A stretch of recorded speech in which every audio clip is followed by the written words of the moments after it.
All right, I guess we're a couple minutes after. I'll go ahead and get rolling. I think most everyone's in from lunch. So hi, everyone. I'm Kerstiens. The talk is Postgres, what they really use. There may be some people that are kind of confused on what that is. So first, let me dig into a little bit of background on myself, and then, of course, we'll get into it. So I'm at Heroku. Does everyone here know who Heroku is and what they do? Is there anyone that doesn't? OK, a few hands. So really quickly, Heroku, we're a platform as a service. The idea is that you push code to us, and it just works. Us and App Engine coined the term platform as a service around the same time. You could probably have a good debate of who came up with it first.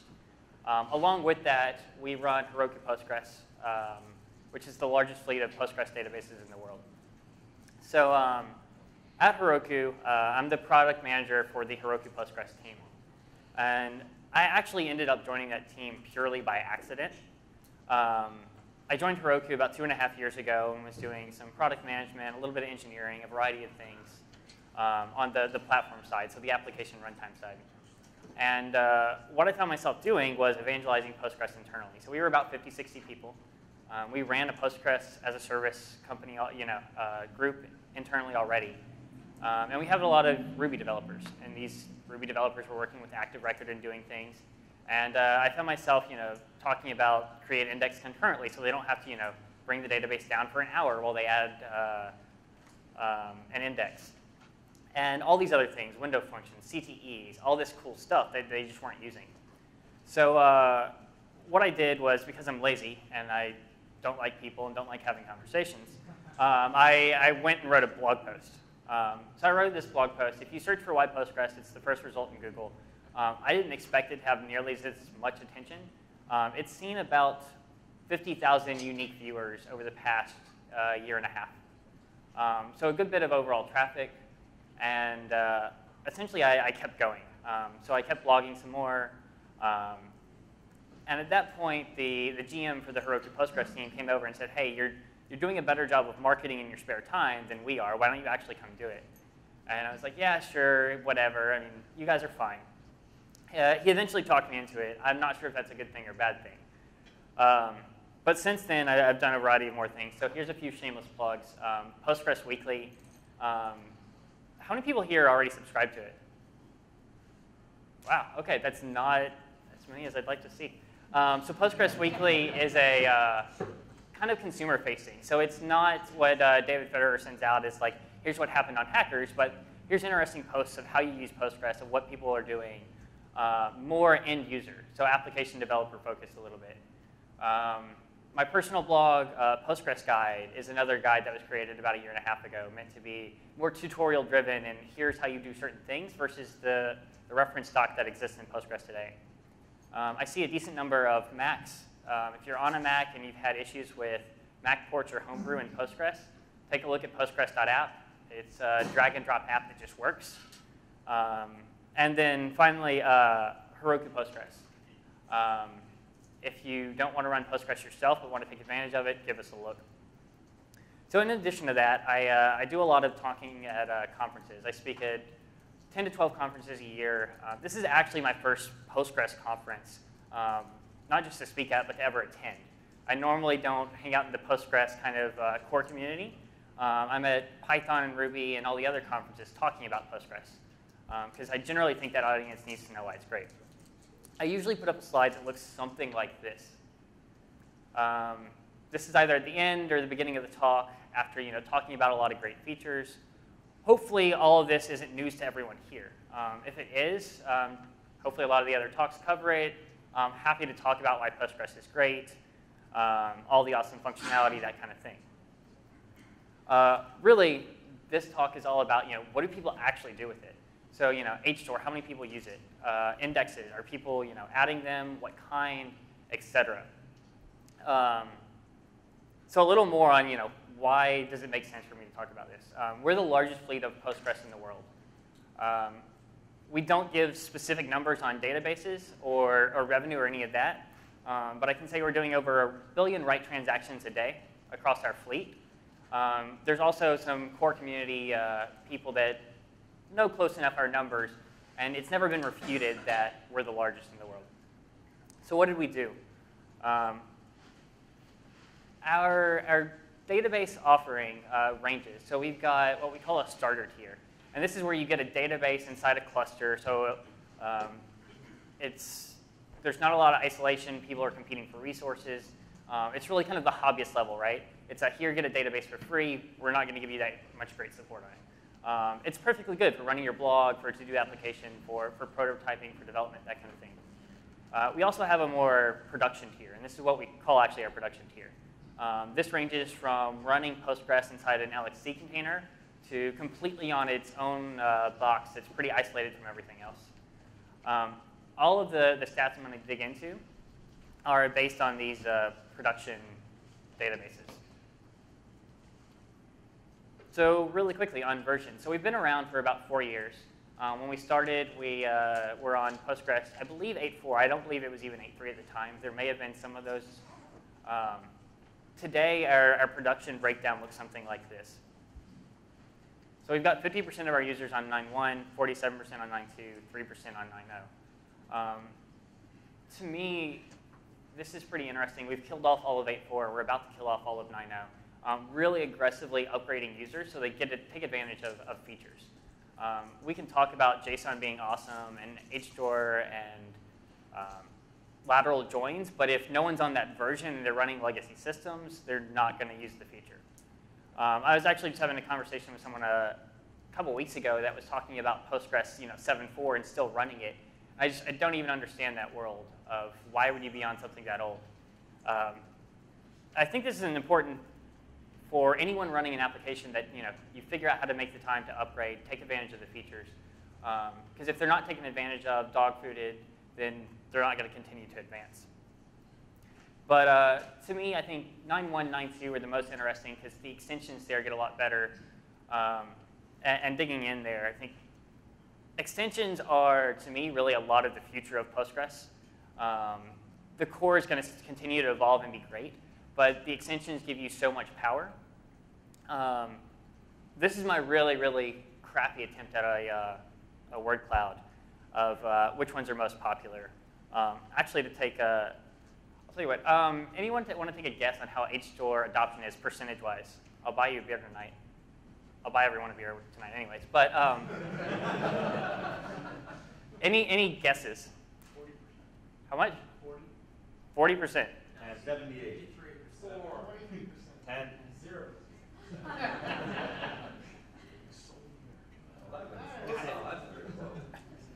So I'm both fairly excited about this and also horribly, horribly disappointed.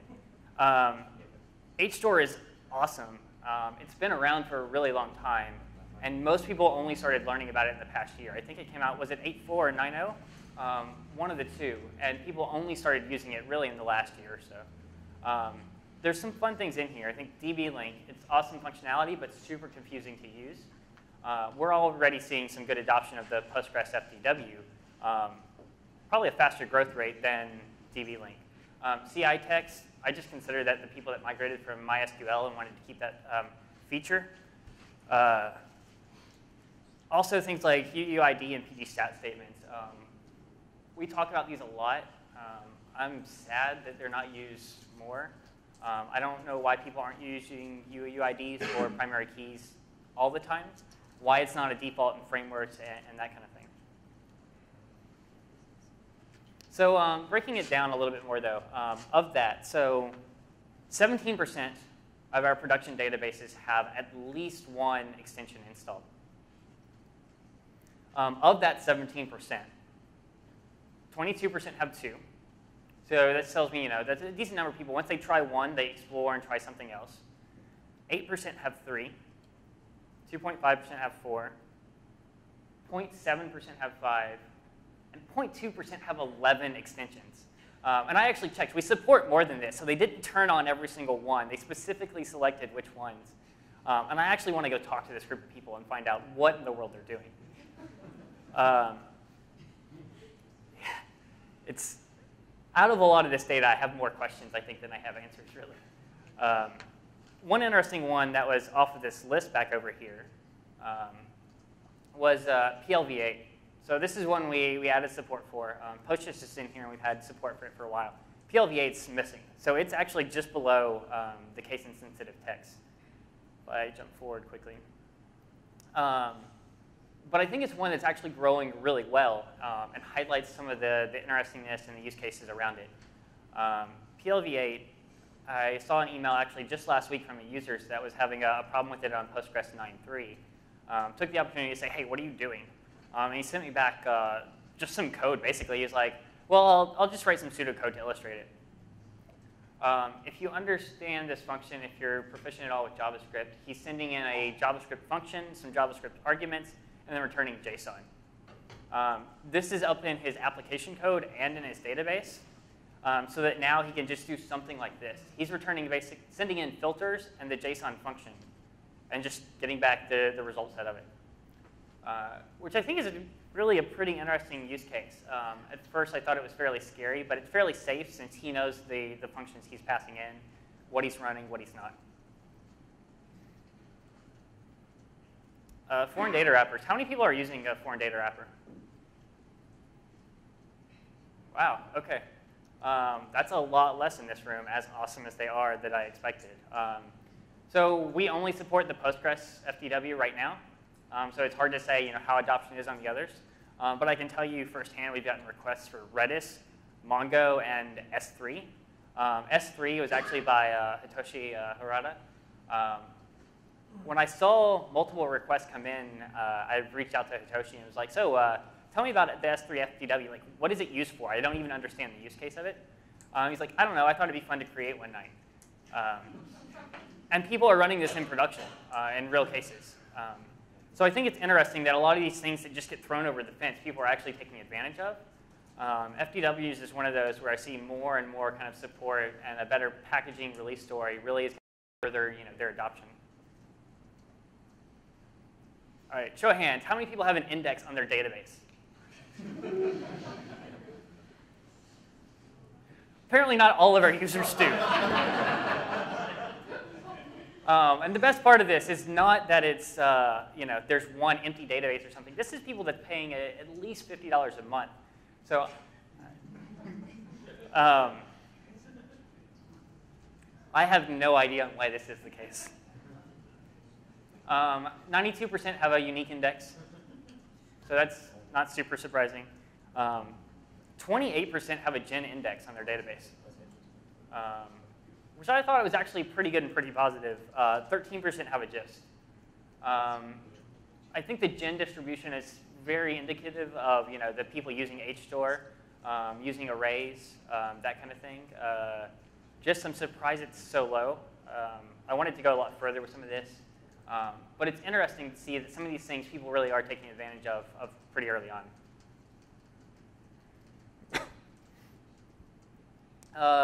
Waste. How many people pay attention to this in your database? How many people think it's a problem? A few more hands, OK. More people think it's a problem than pay attention to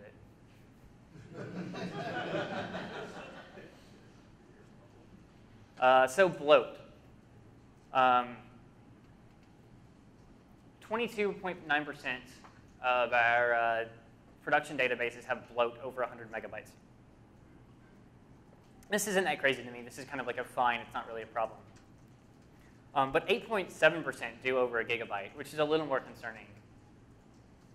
1.5% over 10 gigabytes, which is fairly concerning. So it creates enough problems for us that it's a bit of a problem.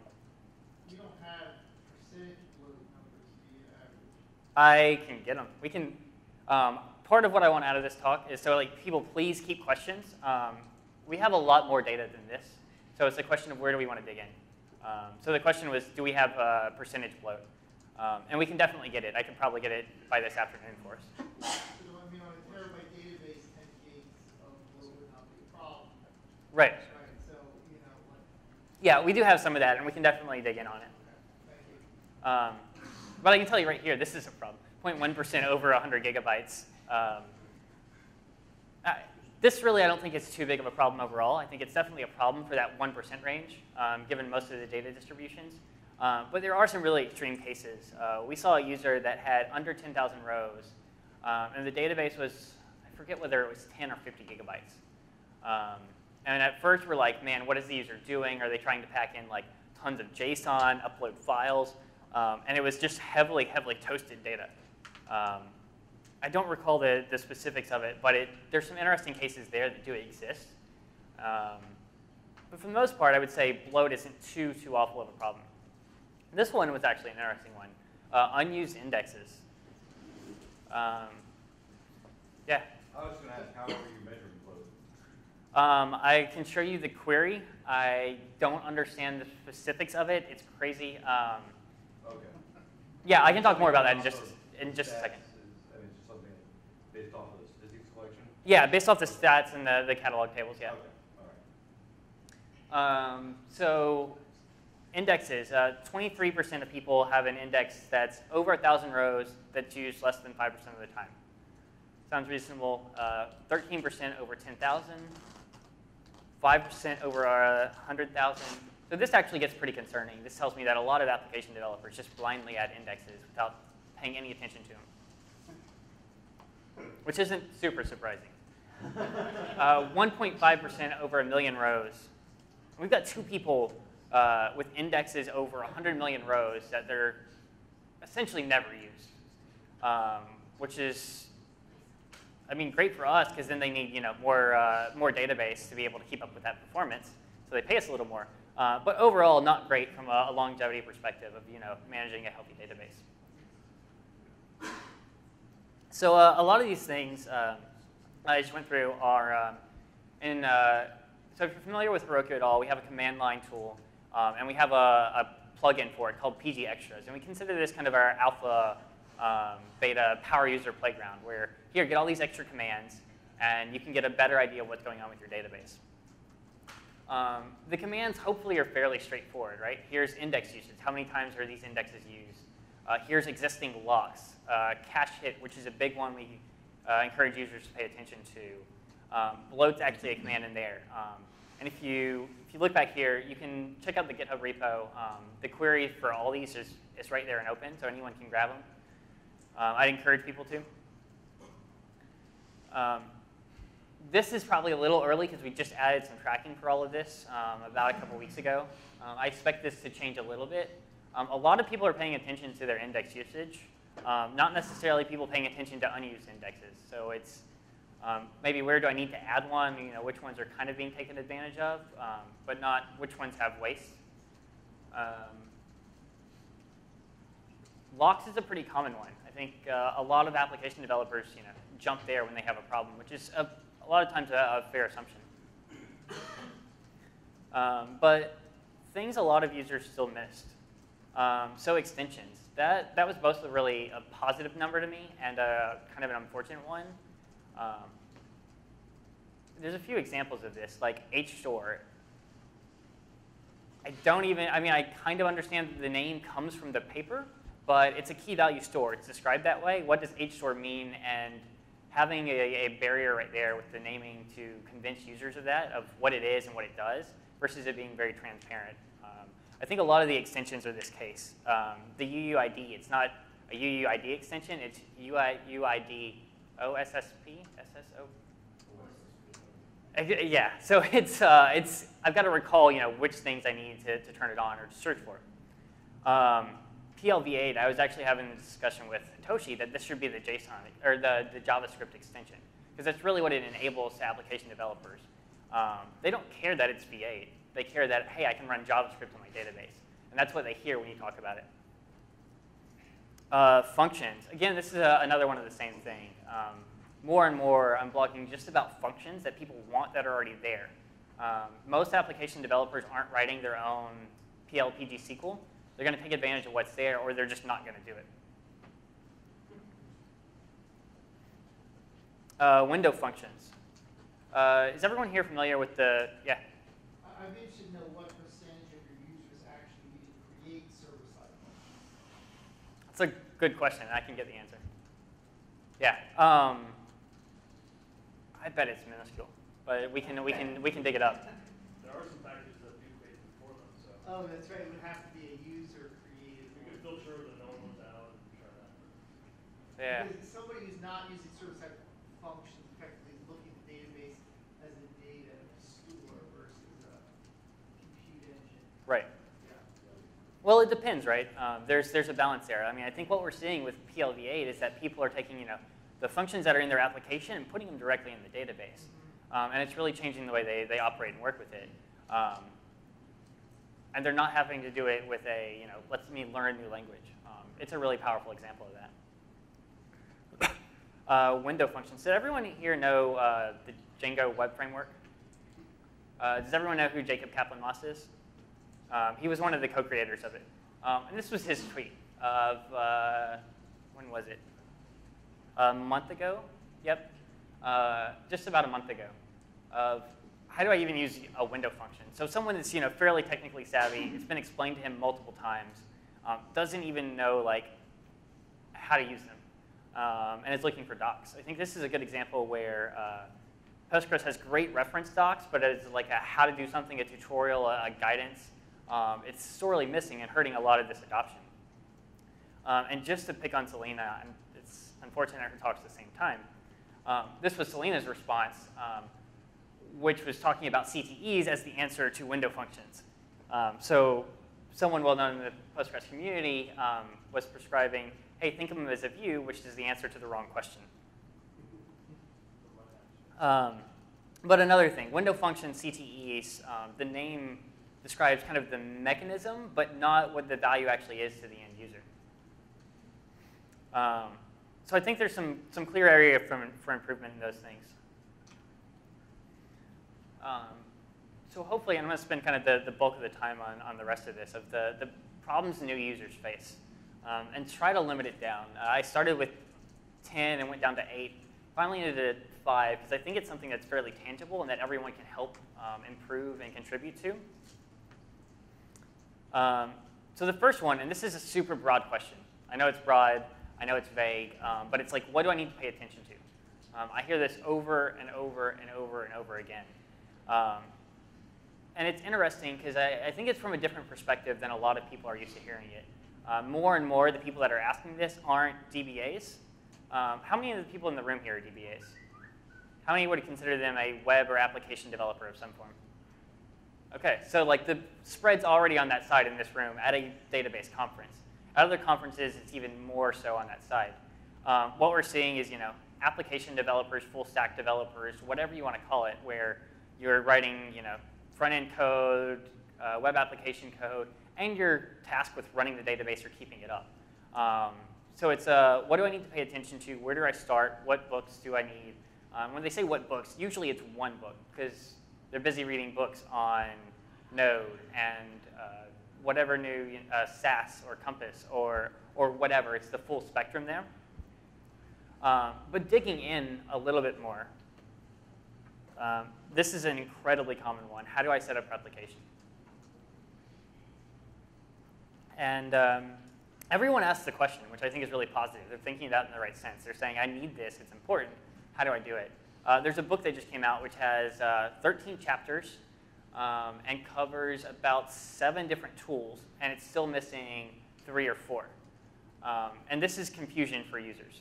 So how do we simplify? How does the community get to one answer here? I think it's a really important thing.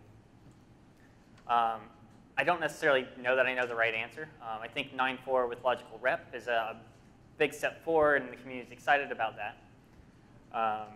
But it's still a pretty good ways off. What editors are available? This is a huge one.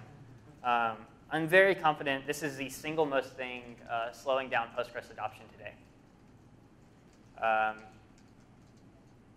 So when we built Postgres.app, we saw people were having trouble with Homebrew and Mac ports and that kind of thing. And well, OK, we've got to make this easier. We've got to give them a one-click way to get Postgres installed. So we went and built Postgres.app. It helped, but still people are like, well, now how do I run queries? What do I do? At FOSDEM, is Dave in the room? No. Oh, yes. And Magnus. Oh, perfect. They're both hiding in the back. So at a FOSDEM, I gave a track in the Postgres room. The talk, I was standing around in a circle with those guys and discussing how PG admin needs to die in a fire. Magnus interrupted me and said, "You do realize Dave standing right next to you is core maintainer of PG admin." I said, "Let me rephrase. It just needs to die then, okay? We'll just leave it at that. We can leave the in a fire off." I think it's great where it got us, but it's starting to think about the world in a wrong way. What we've seen, Heroku Postgres had something called data clips, which is, the best way I can describe it is GitHub GIFs combined with your database. Essentially, you write a query and you get a unique URL and you can just send it over to someone. I can give someone read-only access to a database, point them at a query, and they can start modifying it. So I've got marketing people that are sitting here saying, "Oh, I see where the user email is. I can change that. I know how to do that. See this started at, ended at date for this report? Yeah, I can modify that." And then a week later, they come back and say, "Hey, I want to learn this about the data." And what do? I link them to various articles on here's how to use this function. Here's how this very basic piece of SQL works. And we've got marketing people, BD people, people that I would normally never let near code, starting to write and build their own reports and really enabling them. I think JackDB, Sarope sitting right there, is a good example of this, where if you can envision a world where someone connects to a database via OAuthing with Twitter, why do they need to know the SSL, have the SSL cert or the username and password and open up a terminal? This is the single biggest thing slowing down people. And P-SQL's awesome, great, I use it. I have a fairly tricked out P-SQL that I'm happy with, but it's not the right answer for most people, and it's slowing down adoption overall.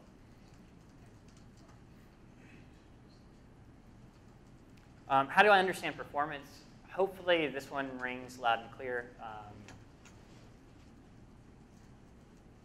People are getting tools like New Relic to solve it on the application side. It's kind of addressing it on the database, not well enough, I would say. PG stat statements is a huge step in this direction. But if we saw it was 3.5% of production users are using PG stat statements. So that means 95% aren't. That's a huge number. And beyond that, as an end application developer, those are the things I'm paying attention to, of where do I optimize, how do I improve performance. The easiest way to scale a database is to throw more iron at it, but that only works so far.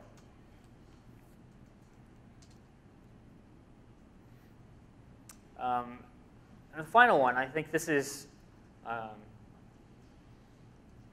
don't know, I might actually say this may be the single most thing.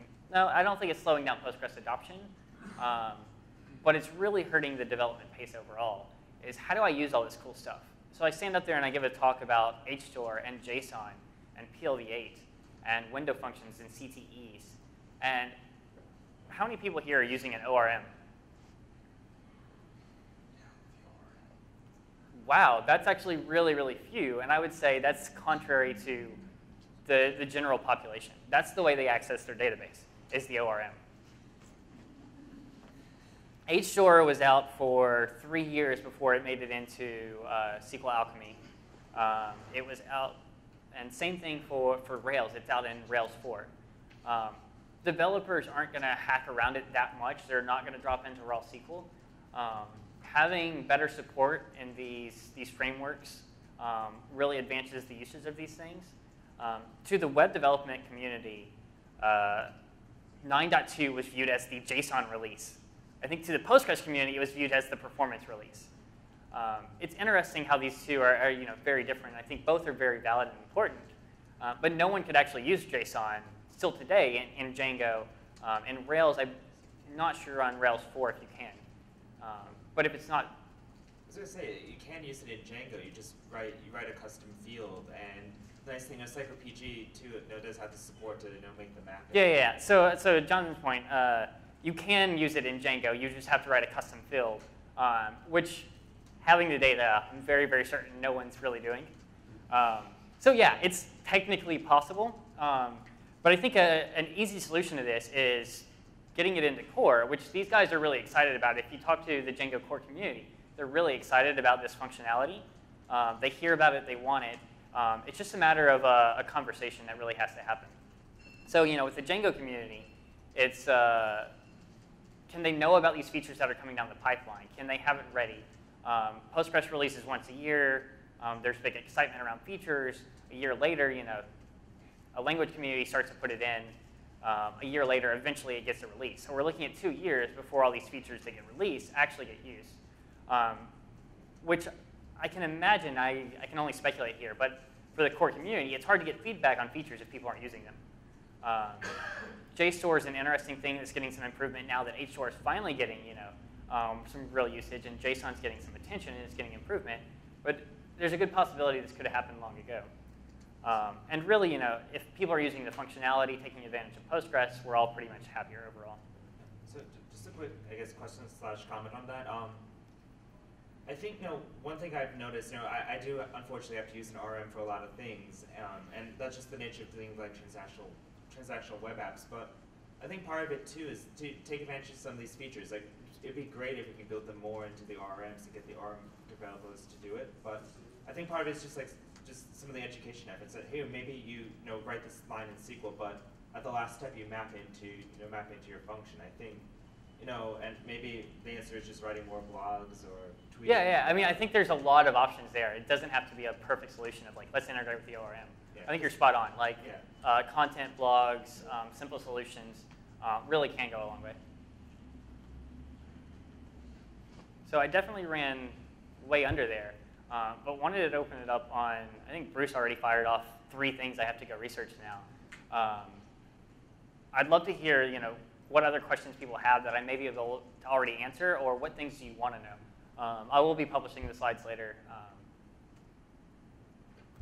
Yeah? What do you see is the main issue around app developers really taking advantage of SQL, right? Because being an app developer and a SQL guy, I mean, SQL is just another language you need to learn. Just like, you know, they're willing to go on Python and Ruby and everything else. But what is it about SQL that's they don't want to go learn it? So I'll repeat the question just to make sure everyone heard. So the question, if I got it right, essentially is, you know, what is it about SQL that, you know, makes app developers kind of wary of it, that makes them try to avoid it at all costs? And I'll give a little bit of an inflammatory answer here. It's an awful language. It's powerful. It's really powerful. I use it very, very commonly. But it's counterintuitive to the way app developers think. There's plenty of oddities about it. It's really not a great, beautiful language. It's a powerful one. It has a lot of powerful constructs, but it's not a friendly language. And most app developers are going to decide on that friendly first versus, you know, I want this power, and they're going to use that as a last resort. I think another problem with that historically, and even leaving SQL out of it, but anytime you've got code that's mixing 2 languages, you've got sort of an API mismatch between the 2 of them. You know, you look at even cases where you're embedding C in Perl, or you know, don't even mention SQL. It always gets kind of hairy because you're looking at the data, you're looking at the code at different levels, different commands, and different things in different parts of the same file. I think that always just throws people off too. Yeah, I think I'd agree with that. I think I'd say it's exacerbated by, you know, the way you approach SQL is different than the way you approach a Python or Ruby typically, which doesn't make it easier to map between them. Yeah, I would add to that it's true, I think, and that most mainstream frameworks just don't encourage use of SQL. You're thinking about objects that go to sleep in the database. You're not thinking about queries and joins and things like that, right? You're thinking about associations between objects, and you're just calling save because you know you can kind of do that kind of thing, but you know, you're not really thinking about SQL. And so the tooling and the way these new developers are being brought up is all about like these objects, or if you're in an object-oriented language, but whatever it may be. Right? Yeah, it's really about the framework. I think you hit it. We just kind of slacked off. One of the big things that I've seen missing in SQL from doing Java and Python and stuff is actually the tooling around SQL itself, right? Really what makes a language easy is the IDE around it, right? And there are really no good or decent IDEs out there around helping you write SQL. Test frameworks are under SQL, you know, no automated test scripts, test cases. There's a lot that can be down, debugging. You know, because you can take those bigger SQL statements and break them out and actually debug them. But we just nobody's invested the time for the tooling with that. Yeah, I mean, I think there are some tools already today. It's a lot around that user education of it. It's, if you know exactly what you're looking for in Postgres terms, it exists. But those terms don't map directly to the rest of the world. So this is going way back, but like when you're talking about extensions. Yep. So like so first actually I wasn't shocked by the HStore number, believe it or not. But I think one thing that's gonna help is, for HStore is very specific. I think what would help with getting that adopted will be it coming into the part of the core data types in Postgres, which it sounds like there's probably be some momentum coming for that. But I just went to the homepage for the Postgres documentation and did a quick search for extension, and there's nothing, that's not a top level part of the docs. And I think that actually, in terms of like spurring adoption, maybe maybe off the docs, maybe off the website, or again through all our media channels, is just saying like, hey, Postgres has extensions that are very easy to install.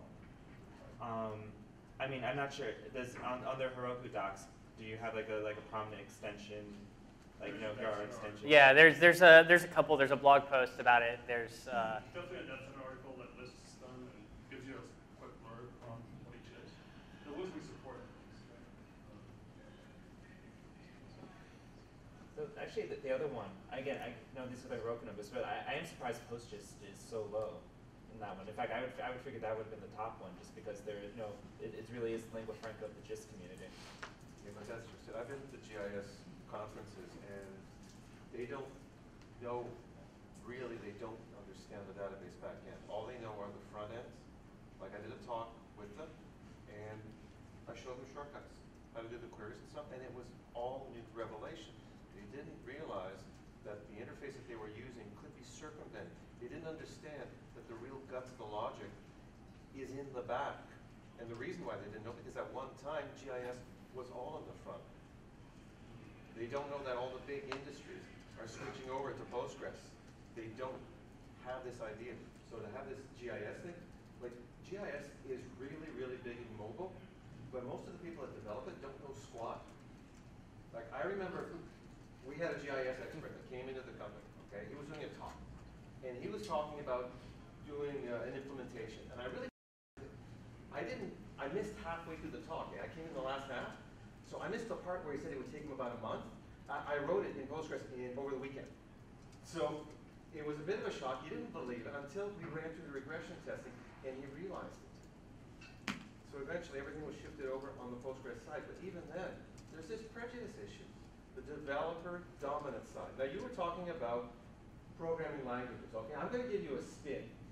The reason why ORMs are more popular is about money.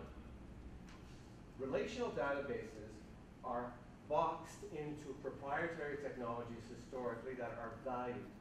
What doesn't cost? A programming language. Who teaches something that doesn't cost something? Schools.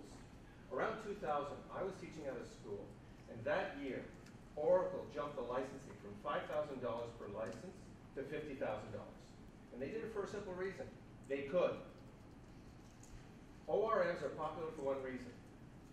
Because it costs less money. There's not enough awareness of a specific way of doing something. Look, to solve something in a database, you're talking not about database adoption. You're talking about industry-wide adoption of Postgres. right. That's what you're talking about. That's what you're fighting against. It's easier to talk about implementations of programming languages because there's no cost investment by those people who are teaching and servicing. I think that's definitely a good factor of probably why they got initial adoption.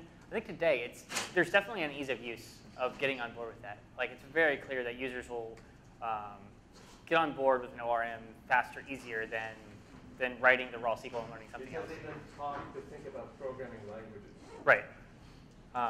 But I think that's maybe a bit of a chicken and egg there. But I think it's a clear thing that you've got to either embrace or overcome, and I think embracing it is probably the easiest approach of how do you advance it and get some of these features more usage.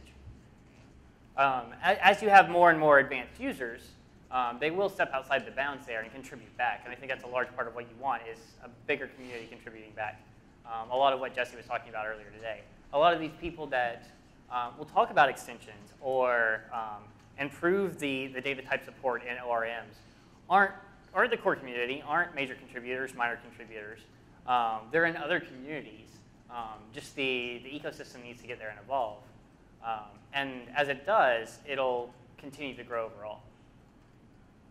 I think what would help is what we've already heard, that there are certain projects that are saying, let's specialize our solution on Postgres. That will help. Definitely wouldn't hurt, yeah. Because if we're not talking about pushing things towards SQL, we're not talking about pushing towards towards database. We're talking about Postgres, and Postgres is one of a crowd. Now the Oracle effect, since the recession started in 2008, and don't think it's over, guys, that's been our biggest help. Because when you have a product that sells their GIS for $60,000 a core, all we have to do is say, look, we can do the same thing and it's not going to cost you that much. They're definitely not hurting Postgres right now. Yeah. Just sort of thought on interesting things. You mentioned like CTEs and how nobody knows what they are in the developer community. Like I remember when like those patches were actually going in, and the sort of debate on what those should be called, right? And CTE was actually an industry term, which is why I kind of won the battle. It wasn't sort of the original name for that. So there was a pretty good argument to be made that like, hey, there are communities that understand CTE, common table expression, and that's why it's there. But clearly the communities you're in don't think of it that way, which makes sense because people in the Postgres community didn't think of it that way until we got it. Right. Right. So, I mean, I think some of that stuff, I don't know how to open up that communication, but like, so you tell me what do people look at that and say, oh, this is this thing and enables this thing? Right. Yeah, it's a good question. I don't necessarily know. I can probably dig and find out. And I think a large goal in like, But you see that it's typically been that. That's why we call it that. And, you know, we suck at naming things, obviously. So. yeah, and I think a large goal of this is, here are some of the pain points and things people miss today. Like, how do we fix it? Is my goal and kind of the end of it. Kind of following up on that, it's not just people understanding what a CTE is, but it's also, I just pointed out before, people working through ORM, where essentially they're going to kind of, how do you do a CTE through an ORM? Like, what does it even mean? You should ask Mike Bayer, Okay. who's the SQL Alchemy guy who's here, who is in the process of adding support, or it's already there. SQL already supports it as well. So yeah, I mean, some of these are actually thinking about it. Some of the more progressive ones, Okay. and they're expanding the mold of kind of what an ORM is, which I think is positive. Right. Okay. Yeah. Good. Yeah, comment regarding CTE, I was just in the query optimization class, and there were some examples where CTE were a performance penalty, even though from a SQL conceptual view, it's so much easier to express in that format. So, like I was testing out something I wrote a week ago and changed from CTE to the hard way, and it's faster. So I think that might be something to do, because I put a bunch of CTEs in over last month, and I wrote a bunch of them out today. So think of it. I would say in most cases, like, it depends, but give the developers the option. A lot of times that usability, that readability is going to win. But if they don't know about it, it's never an option, which I think is really the problem. Yeah, Also, yeah, from a large amount of data point of view. There's kind of a flip side to that, because there's cases where CTEs are intended to, we're implementing today as an optimization step, and that's intentional because in some cases you get a better plan by using CTE rather than a query planner, so it just depends. Yeah, Right. I mean, it does depend. So you I can find go it to be either a way. useful property. So. Yeah.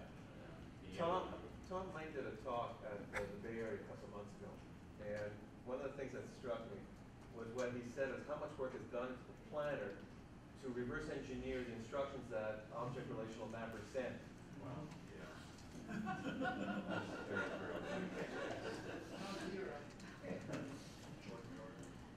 All right, cool. I'll go ahead and wrap up, but hang around for any questions afterwards. And we'll get the slides online, and hopefully with even more information in there that's interesting to some of the core community.